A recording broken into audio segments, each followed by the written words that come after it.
Give me 120 seconds. That's it. And by the end of it, you'll stop thinking like a loser. You'll stop starting over. You'll finally understand why your brain keeps sabotaging every good thing in your life. Let's unfuck your mind. Right now, your head is a war zone. Half of it wants success, the other half wants comfort. That's why you scroll instead of starts. You chase distractions, then feel guilty for wasting time.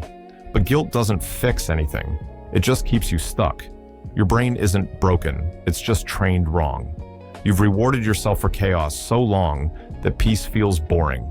And until you break that loop, you'll stay exactly where you are. Here's how to fix it. For the next 7 days, every time you feel the urge to scroll, pause. Don't fight it. Watch it.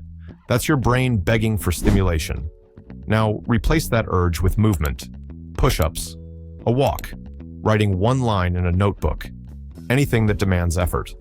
Each time you do, you rewire a neuron, one micro-decision at a time. Within a week, your head starts to quiet down. You'll crave focus instead of noise. That's how control begins. Small reps of discipline. Next, feed your brain clean inputs. Sleep 8. Eat food that didn't come in a wrapper. Read 10 pages instead of 10 tweets. Your brain is a muscle. What you feed it, it becomes. And here's the secret nobody tells you. You don't need motivation. You need momentum. Motivation comes after action, not before.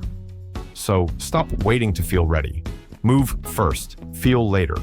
That's how you rebuild mental strength, through movement, repetition, and proof.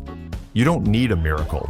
You need 120 seconds of truth and a lifetime of consistency. Turn this video off, put your phone away, and prove to yourself that you can do something hard right now. Because if you can control your mind for the next 10 minutes, you can control your entire life.